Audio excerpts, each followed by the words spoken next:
Hi කොහොමද ඉතින් ඔයාලට ඔන්න ඉතින් අද මට හිතුණා ඔයාලට මගේ ඩේලි ව්ලොග් එකක් අරන් එන්න ඕනේ කියලා. මම තේමුවකින් කරපු ඕඩර් එකක් අද ඔයාලට පෙන්නන්නම්. මම 8 වෙනි පාරට හෝ 9 වෙනි පාරට මේ තේමුවකින් ඕඩර් කරේ. මේ සමහරක් ඒවා හොඳයි සමහරක් ඒවා හොඳ නැහැ. අද මම වීඩියෝ එකකින් පෙන්නන්නම් මේ පාර මම ගත්තේ මොනවාද කියලා. මම ගෙදර ඉඳලා පැච් එකක් මහන නිසා ඒකට අවශ්‍ය බඩු ටිකක් මේ පාර ගත්තා. මේ වලට පේන්නේ මම ඒකට ගත්ත බැටින් වගේ. ඉතින් මේ බැටින් එක නම් පොඩ්ඩක්වත් හොඳ නැහැ. මේ පෙන්නන තරමට හොඳ නැහැ. මොකද ජපානයේ තියෙන එක ගොඩක් ක්වොලිටි. ඉතින් මේක ගාන අඩු නිසා මම පොඩ්ඩක් අරන් බැලුවා. ඒක නම් හොඳ නැහැ. මේ පේන්නේ කිචන් මැට් එකක්. මේක නම් හැබැයි සෑහෙන්න හොඳයි. අපිට සාමාන්‍යයෙන් අර කෝප්ප පිඟන් හොදලා ඒකේ වතුර බේරෙන්න උනත් තියන්න පුළුවන්. එහෙම නැත්නම් කටින් බෝඩ් එක ඉස්සරහට තියන්නත් පුළුවන්. ඒක නම් ඉතින් කරපු හොඳ පර්චේස් එකක්. මේ ඔයාලට පේන්නේ තිම්බල් එකක්. මම තිම්බල් වර්ග 5ක් විතර අරගත්තා. මේක ලෙදර් තිම්බල් එකක්. පැච් එකක් කරද්දී අර ඉදි කටුවීම ඇඟිල්ලට ඇහෙනවනේ. ඒක නැතින පාවිච්චි කරන තිම්බල්ස් තමයි ඔයාලට මේ පේන්නේ. වර්ග 4ක් 5ක් වගේ මම මේ පාර ඕඩර් කරා. මේ තියෙන්නේ ෆුට් සීලින් ක්ලිප් එකක්. මෙහෙනම් සී ෂොප් එකනොත් මේවා ගන්න පුළුවන්. එනට මම තේමුවකින් ගත්තා. ඒක ටිකක් ගාන අඩුවෙලා තිබ්බ නිසා හැම වෙලාවෙම අපි රබර් බෑන්ඩ් එකක් හරි එහෙම නැත්නම් ටැපින් ෂීට් හරිනේ පාවිච්චි කරන්නේ. ඉතින් මේ වගේ ක්ලිප් එකක් තියෙනකොට ගොඩක් ඒක මේ ප්‍රයෝජනවත්.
මෙන්න මේ මග් කප් එකට නම් ගොඩක් ආසයි හිතුණා මේ රෝස පාට එකට.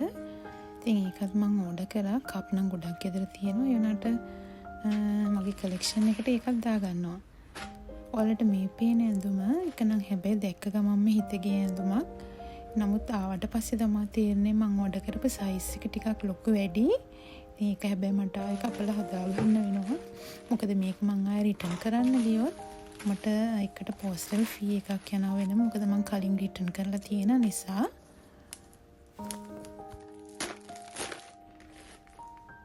ඉතින් තව දවස් කීපයකින් අලුත් කම්පැනි එකේ වැඩට යන නිසා ඒකට ඕන කරන බඩු ටිකකුත් ගත්තා. ලන්ච් බොක්ස් ඒ වගේම බොටල් චොප්ස්ටික් ඒ වගේ දේවල් කීපයක් නම් මේකෙන් ගත්තා. ගොඩක් ගාන අඩු නිසා.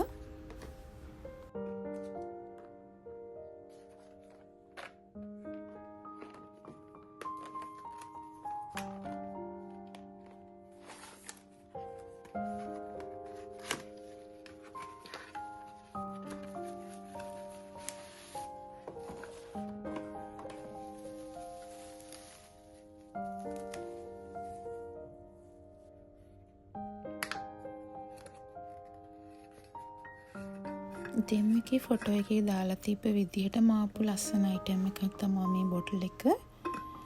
හොඳ ක්වොලිටියෙන් තියෙනවා. ඒ වගේම ඒක උණු වතුර, ඒ වගේම සීතල වතුර දෙකම පාවිච්චි කරන්න පුළුවන් බොටල් එකක්.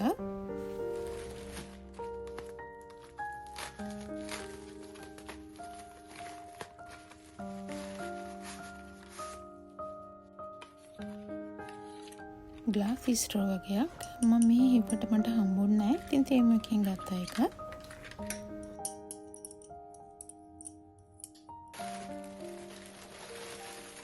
ෂීන් එකේනුයි තේම එකේනුයි ගත්ත බඩු වලින් මට ආපු හොඳම ඕඩර් එකක් තමයි මෙන්න මේක.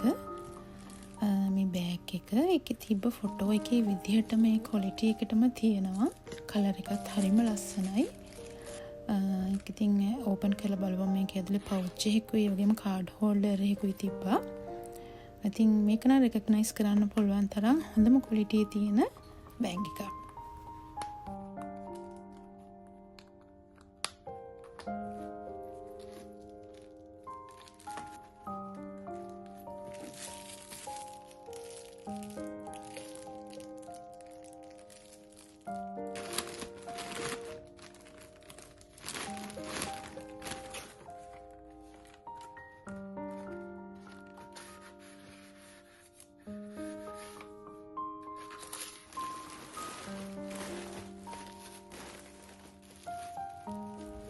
මේ තියෙන ඉන්ඩෝ ප්ලාන්ට්ස් වලට ඕඩර් කරපු බඩු ටිකක්.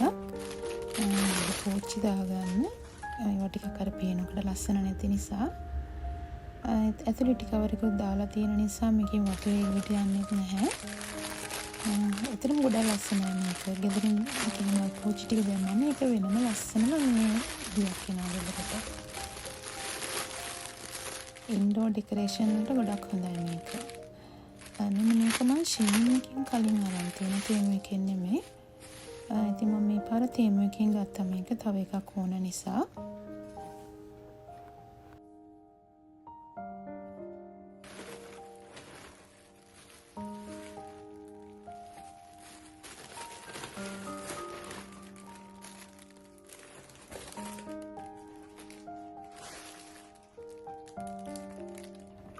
මේක නම් ෆොටෝ එකේ තිබ්බ විදිහ නෙමෙයි. මොකද මම හිතපු සයිස් එක නෙමෙයි. ඩිස්ක්‍රිප්ෂන් එක හරියට බැලුවෙත් නැහැ. ෆොටෝ එකේ තිබ්බ විදිහට මම හිතලා ගත්තා. නමුත් ආවට පස්සේ තීරණ එක හරියම පොඩි වැඩි. මීටර එකක් සයිස්වත් දිග නැහැ. ඉතින් ඒක නම් අපරාධ කියලා හිතනවා ගත්තේ.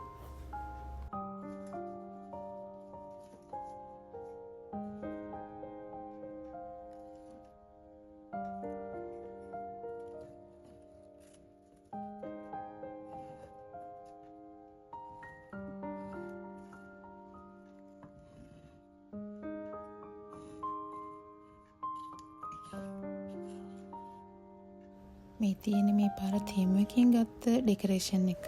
එහා පැත්තේ තියෙන ගිය පාර මම ෂීන් එකකින් ගත්ත එක. දෙකම ඉතින් ගොඩක් එක වගේ ලොකු වෙනසක් නැහැ.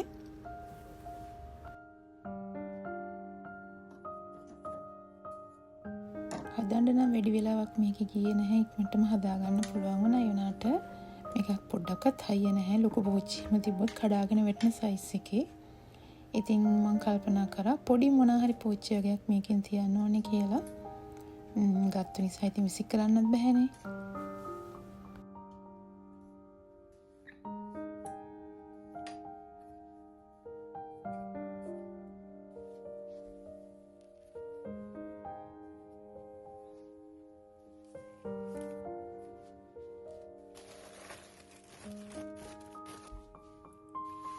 ගිය අවුරුද්ද ලංකාවට ගිහලා මාස 2ක් විතර හිටපු නිසා මගේ රම්ප පැල ටික නම් සවුත් වෙලා තිබ්බා. මේ පැලේ විතරයි ඉතුරු වුණේ. ඉතින් ඒක නම් ටිකක් පරිස්සමට හදා ගන්න ඕන. ටිකක් මොකද ලොකු කරගන්න හරිම අමාරුයි රම්ප පැල. කරපිංච පැල නම් ඕන තරම් තියෙනවා මල් ළඟ. ගොඩක් කට්ටිය ඕඩර් කරලා තියෙනවා. පස්සේ යාලට තව මාස 2කින් විතර මම ඕඩර් එක දෙන්නම්. මොකද තාම පැල පොඩි නිසා තව මාස 2ක් විතර ඉන්න.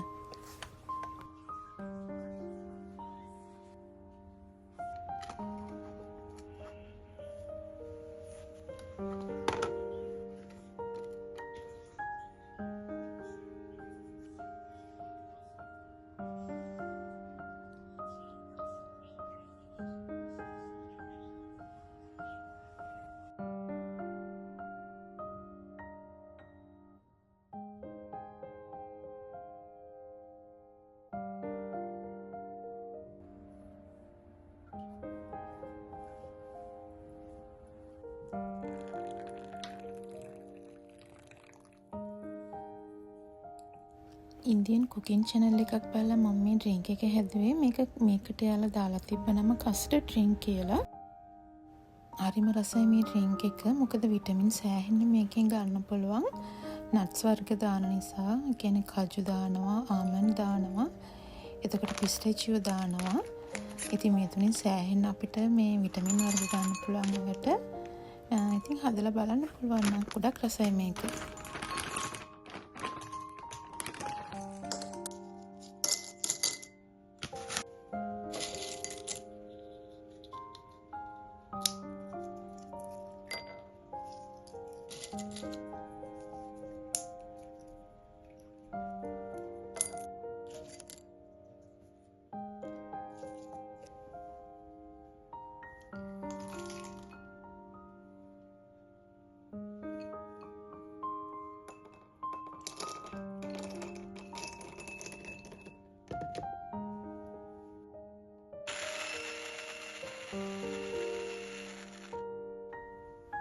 නට්ස් වර්ග 3යි සීනි කස්ටර්ඩ් පවුඩර් එකයි බ්ලෙන්ඩර් එකට දාලා හොඳට කුඩු කරගන්න ඕනේ.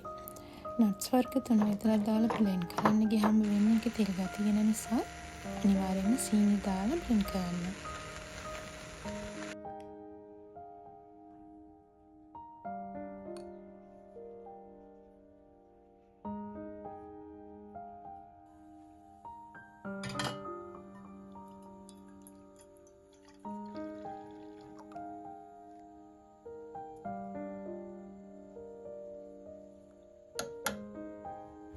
මම මෙතන රත් කරන්නේ එලකිරි. හැබැයි එලකිරි නැත්නම් ඔයාලට නිකම් වතුර වුණත් උණු කරලා මේ පවුඩර් එක දාලා හදා ගන්න පුළුවන්. අර කිරි දැම්මම තව රස වැඩි. ඉතින් කිරි නැත්නම් ඔයාලා උණු වතුරට මේක දී කරලා වුණත් හදා ගන්න පුළුවන්. ඉතුරු වෙච්ච මේ පවුඩර් ටික මම මේ වගේ බෝතලයකට දාලා අරන් තියා ගන්නවා. අවශ්‍ය වෙලාවට ආයෙ ගන්න පුළුවන් නිසා ෆ්‍රිජ් එකේ දාන්න ඕනේ නැහැ කියලා තමයි යාලා කිව්වේ. ඉතින් මම සාමාන්‍ය room temperature එකේ මේක අරන් තියනවා.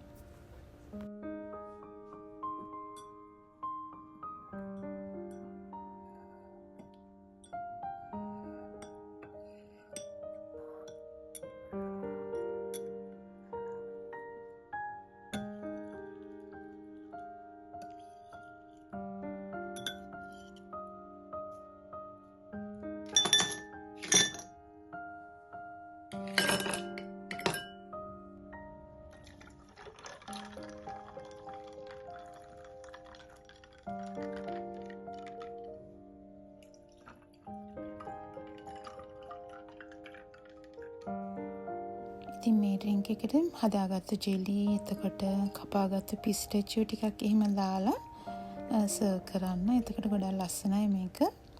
මේ ඩ්‍රින්ක් එක ගොඩක් ඇත්තටම රහයි. ඔයාලා හදලා බලන්න. ඉතින් වියදමක් නෑ යන්නේ නැහැ. පිටට ඉන්න කෙනෙක් නම් පිස්ටචියම් හොයාගන්නත් ලේසියිනේ. හරි එහෙනම් අපහු මම වීඩියෝ එකකින් ඔයාලව හම්බ වෙන්නේ නම් දැන් ඉතින් අලුත් තැනක ජොබ් එකක් කරන නිසා මට ටිකක් වෙලාව තියෙනවා. එහෙනම් ඊළඟ සතියේත් ආයේ මේ වගේ වීඩියෝ එකක් කරන් එන්නම්. හැමෝම හොඳින් පරිස්සමෙන් ඉන්න. බුදු සරණයි.